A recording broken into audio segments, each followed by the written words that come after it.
Hey guys! Welcome back sa ating kusina. Luto naman tayo ngayon ng crab cake. At ito ang kanyang mga ingredients. Ang ating crab meat, minced pork, breadcrumbs, white bread, ang ating sibuyas, ginger powder, white pepper, oil, 1 egg, oyster sauce, at sugar. Umpisahan na nating igisa ang ating sibuyas.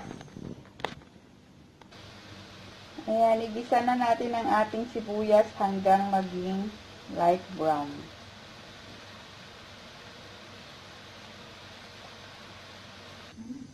Ayan, iset aside lang muna natin ang ating onion. At paghahaluin na natin ang iba nating ingredients. Sorry sa kamay ko.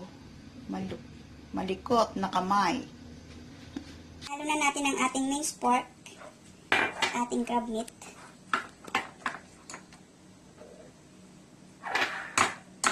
Isang itlog. Ating asukal. 1/2 teaspoon na asukal. 2 tablespoon na oyster sauce.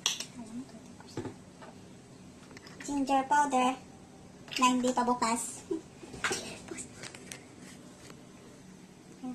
Ginger powder.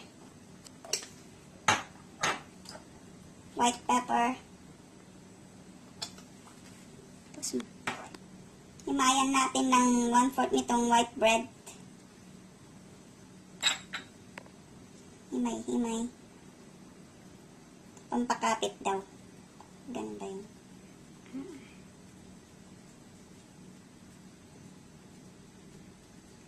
Yung rest, isubo na daw. Ayan. Haluin lang natin. Ay, nahulog. Dahil maliit ang aking haluan.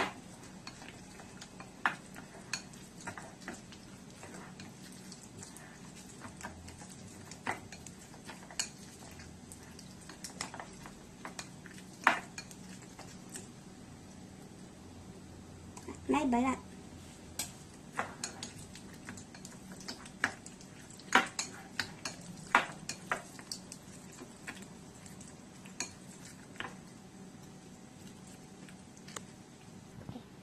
Ihalo na rin natin ang ating onion. Napalamig na to guys ah. Inilagay ko sa ref para lumamig.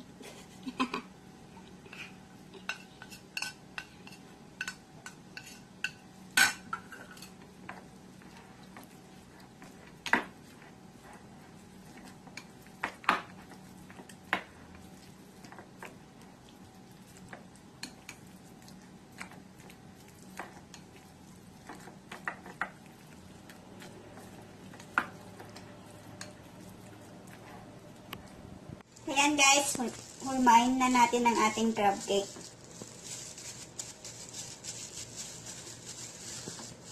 Yung saktong ano lang, huwag masyadong malaki.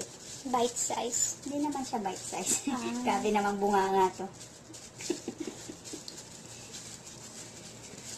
Regular size. May ganun. Oo. Tapos, i-dip lang natin siya sa breadcrumbs.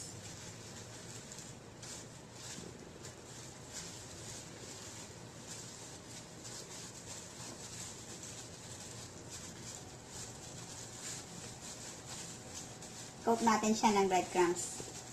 Ganito guys. Ganito. Gawin ko lang lahat to. Balikan ko kayo pag nagawa ko na silang lahat. Ayan guys. Nahulma na natin lahat. Ready na tayo para mag-prito. Ayan guys, painit na tayo ng mantika. Nilagyan ko rin siya ng butter. Prito na tayo. Ayan guys, prito natin siya ng 3 minutes. Tig 3 minutes sa side. By side.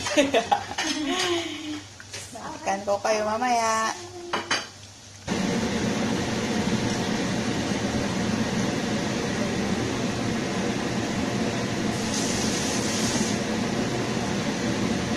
Ayan guys, ilagay lang natin sa kitchen towel para maalis ang excess oil niya.